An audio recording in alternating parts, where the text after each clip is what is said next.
everyone, guess what? It's field trip day today. So our final unit of the course is called Livable Communities. And part of what we were going to do is look at how livable a community is Guelph. And that's why you couldn't do Guelph for your best place to live, because we were going to look at it as a class. So our field trip tells the story, it's a mystery in fact. It's the story of a hidden, buried river. And we begin right here at GCVI. I'm at school right now, can you believe it? So you may have heard that GCVI was the first school in Ontario to have an indoor swimming pool. That was a great interest to me as a swim team coach, of course. However, much like Centennial lost their pool recently, we lost our pool a really, really long time ago. We lost our pool because there's an underground river that runs underneath GCVI, and the name of that river is called, it's actually a creek, it's called Pond Creek. And I've heard two stories. One was that the pool kept leaking and they were losing water because the ground underneath the school was unstable. And the second story I heard was that the pool was actually overflowing because water was filling up into the pool from the underground river. So when we're back at school, if you ever walk in the basement floor, there's a lot of weird stuff in that basement level. There's hatches, like doorways on the floor. There are manhole covers on the floor. There are tunnels underneath this school. And there's a river. So we are going to explore, take a little walk down to the Speed River, which is straight down that way, and see if we can do some detective work to figure out where exactly is this river. It's buried underground. There's a culvert and it flows through the culvert. So let's go exploring. Okay, I actually just crossed the street. We're here at our first piece of detective work.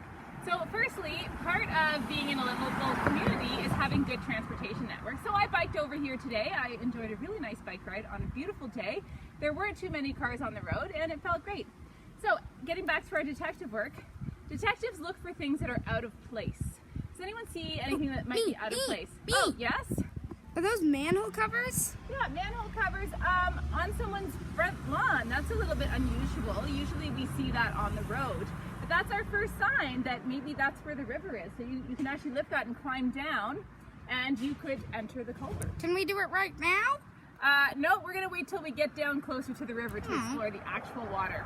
Ooh, that's okay, exciting. Let's keep going. Another unusual manhole cover on another front lawn is right here. And here is a house that is showing signs, a lot of cracks in the foundation. The left side looks more uneven than the right side. Coming around here, this house is actually going to be demolished. There's a notice for it to be demolished. Now, interestingly, the first time I came on a guided tour of this river walk, our guide had been in consultation with the house across the street. They wanted to put up a second story, and in fact, they have put a second story, I guess maybe even a third story. They knew there was a river that ran underneath. They didn't know if it went under their house. And if they put the second story under their house, would the weight of the house be able to support the uneven ground? So the person who guided me on the tour, his name is Jeremy Shute, and he's a local river historian. He actually climbed inside this manhole cover, went underground, went under the road, took some measurements. They couldn't use their phones with location services because there's no signal underground. They figured out with a series of strings and geolocation tools that in fact the river ran under the driveway. So they were safe to put a second story on their house, and it looks beautiful. We are at the corner of Yorkshire and Durham Streets. Okay, and coming down Yorkshire Street, as we know, rivers exist in valleys. So the road would go downhill, and look how much further back this house is set. So this is clearly going in the direction of the river. So the river is probably running either under or slightly behind this house along Yorkshire. Still here on Yorkshire Street. In fact, we're going to take Yorkshire Street all the way down to the Speed River. We are at the Gospel Hall. And notice this parking lot. This parking lot has had a lot of repairs over the years. In fact, there's a lot of cracks in the parking lot. And one way of doing detective work is to ask questions of the locals. So one time when I was down here, there was an older man who looked like a groundskeeper, and I asked him a little bit about, do you know where the river is? He wasn't entirely sure. He thinks it's maybe behind where that green space is.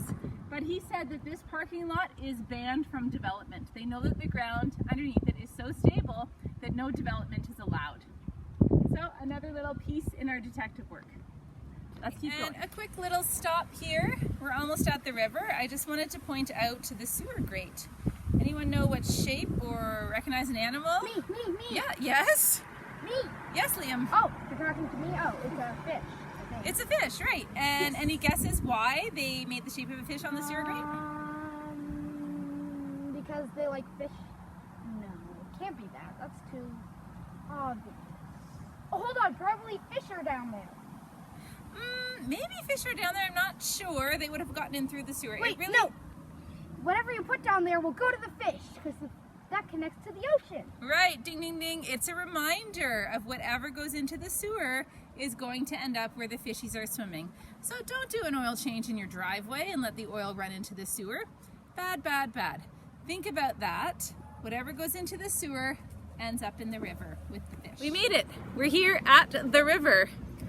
This is the entrance or the exit where Pond Creek comes in to join the Speed River. So in Guelph, we have a number of buried rivers. It was really common that we buried our rivers. And there's a lot of culverts around. This culvert, I'm gonna flip my screen around, so just give me a moment. This culvert is open, it's not gated off. I've actually walked about 1 kilometer up this river, and maybe we would have done this on a little field trip, I don't know. So there is water flowing. It's just rainwater, it's not sewage. It's not coming out of anyone's toilets. The water's a little bit chilly on my feet. How about you? Is the water cold? Yep. A little bit chilly, but it wouldn't get any deeper than ankle deep. Except for there. Oh yeah. Yeah, it gets deeper as we go down there, for sure. But this is it. This is the end of our detective work. We found the river, and it flows right into the Speed. But before we go, we will get a reward and give you a quick tour of the pitch black.